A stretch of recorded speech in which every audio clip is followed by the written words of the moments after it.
Subscribe to my channel Report Stock. Okay, let's unpack this. Today, we're diving into the latest financial results from a company that, well, literally helps build the internet, Cisco. We've got their fourth quarter and fiscal year 2025 earnings report right here in front of us. And our mission today is basically to break down these numbers, understand the key trends, and, reveal what these figures tell us about the broader tech landscape, especially when it comes to the surging world of AI. And just so you know, we're working directly from Cisco's own news summary and their detailed financial tables, so straight from the source. Absolutely. And what's really compelling about reports like these, I think, is they offer such a direct look, not just at a company's health, right? But also how it's navigating these huge industry shifts like AI. This deep dive should really illustrate that intersection pretty clearly. Agreed. So let's start with the big picture then. Cisco closed out fiscal 2025 with, well, what they're calling strong performance across the board. Pretty positive headline.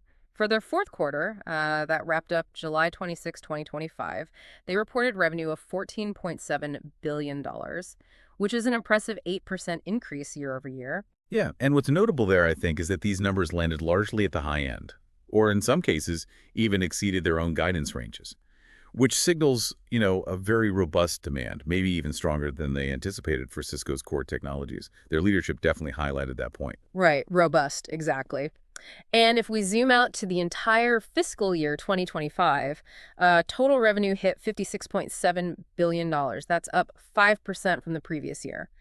And what's also telling, I thought, was that Q4 product orders saw a solid 7% bump year over year, with growth apparently spanning all geographies. But okay, while that overall growth is solid, the real standout story, and what everyone seems to be buzzing about, is definitely AI. Cisco themselves put a big spotlight on this, and the numbers are, well, they're pretty eye-opening. Just for Q4 alone, AI infrastructure orders from their web-scale customers exceeded $800 million. Wow, just in the quarter. Just in the quarter. And for the full fiscal year 2025, they absolutely blew past their original target. They brought in over $2 billion in AI infrastructure orders, which is more than double their initial $1 billion projection. That is really something. And if we connect this to the bigger picture, Cisco CEO Chuck Robbins clearly stated, I think this quote is important, that these AI orders indicate a massive opportunity ahead as they lead the required architectural shift and build the critical infrastructure needed for the AI era. So this isn't just like a fleeting trend for Cisco, it's a strategic pivot, and it's being decisively validated by some pretty significant customer spend. Yeah, you can say that again. It really underscores their foundational role, doesn't it? As an enabler for the entire AI revolution, they're building the very networks these powerful new systems rely on, Yeah. effectively building the superhighways for AI, if you want an analogy. That's a fantastic analogy. Love that. Okay, so let's peel back another layer then on Q4 specifically. What do the detailed breakdowns tell us? We know total revenue was that $14.7 billion, and product revenue really led the charge, right? Up a healthy 10% year over year. But interestingly, services revenue remained flat. What's the story there? Is that like a deliberate shift for Cisco, or maybe does it signal something else in the market? That's a sharp observation, yeah.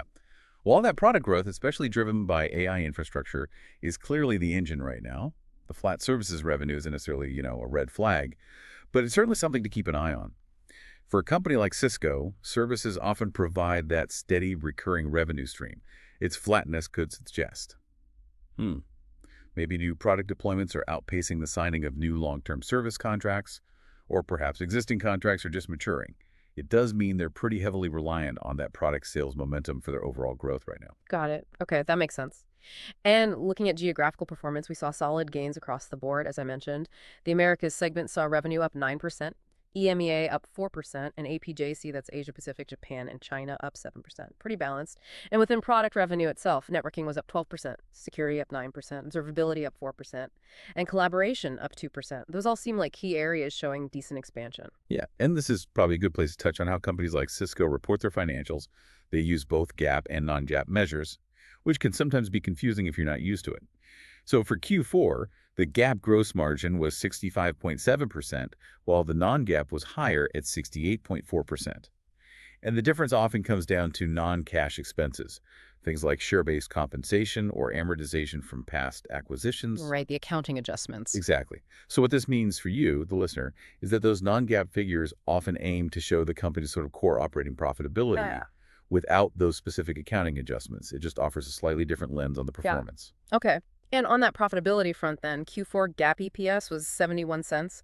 That's up a significant 31% year over year, while the non-GAAP EPS was dearie 99, up 14%. Still strong growth. Operating income also saw a substantial jump. GAAP operating income up 32% to $3.4 billion.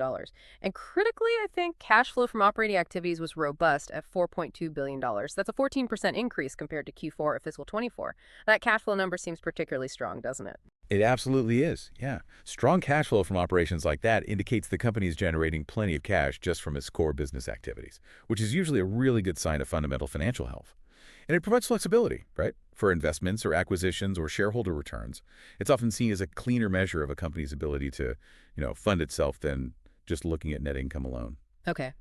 So stepping back again to the full fiscal year 2025, that $56.7 billion revenue figure we mentioned earlier really paints the overall picture.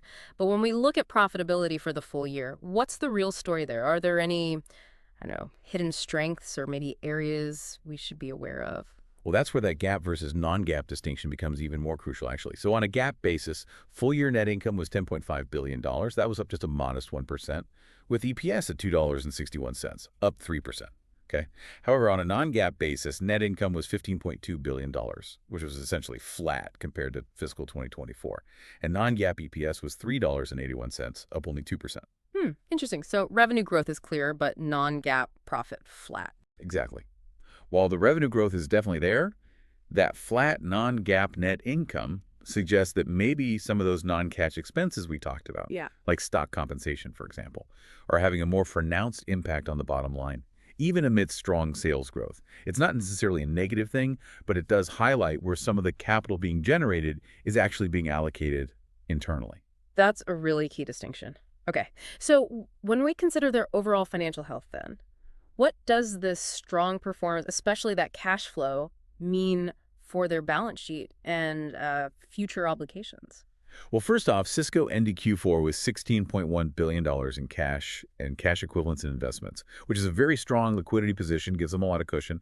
This provides a really solid foundation for, future strategic moves or just weathering any market fluctuations.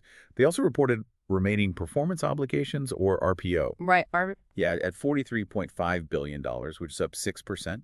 And you should think of RPO as basically contracted future revenue. It's business they've already locked in but haven't recognized as revenue yet. And they expect about half of that, 50%, to convert into revenue within the next 12 months. So that gives a pretty good line of sight into future business. Okay, a decent pipeline indicator. Definitely. And deferred revenue, too, was up slightly at $28.8 billion, with deferred product revenue showing a 2% increase. These are all indicators pointing towards a healthy pipeline. Yes. Okay. So with all that cash and profit flowing in, how is Cisco actually returning value to its shareholders? What does their capital allocation strategy look like right now? Well, they're certainly active on that front.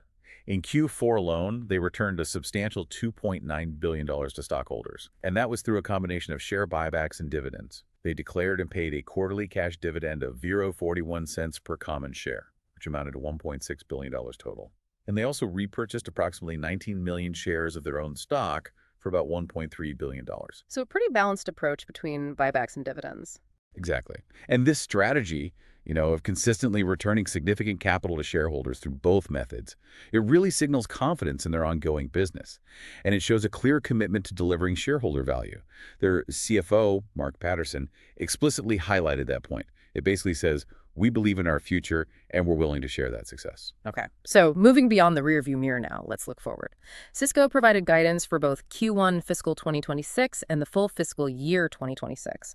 For Q1 FY26, they're projecting revenue between $14.65 billion and $14.85 billion, with non-GAAP EPS expected to be between $97 and $99.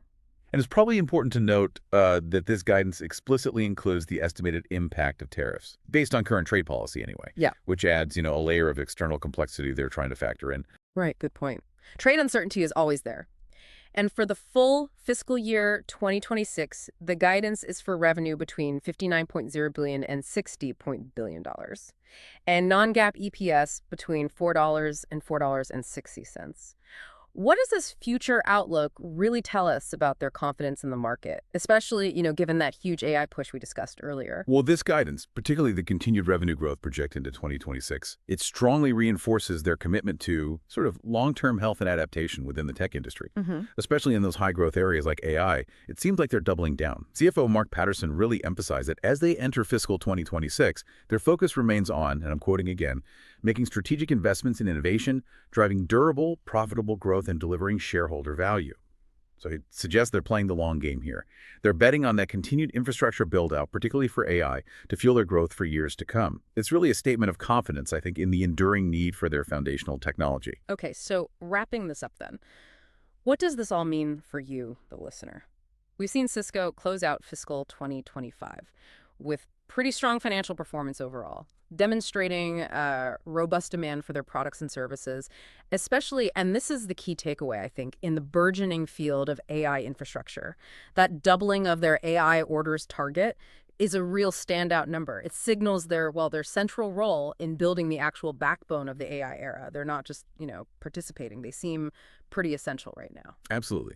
And this deep dive into Cisco's earnings, it truly highlights how crucial the underlying plumbing of technology is. Even as we all marvel at the visible consumer-facing applications of AI that get all the headlines, it really raises an important question for you to think about. As AI continues to evolve, as it demands even more processing power, more data movement, how will companies like Cisco, the ones actually building the very infrastructure it relies upon, how will they reshape not just the tech sector, but potentially the global economy as a whole in the coming years? Something fascinating to mull over, definitely. We hope this deep dive has given you a clearer, maybe more informed picture of Cisco's recent performance and its strategic direction. Subscribe to my channel Report Stock.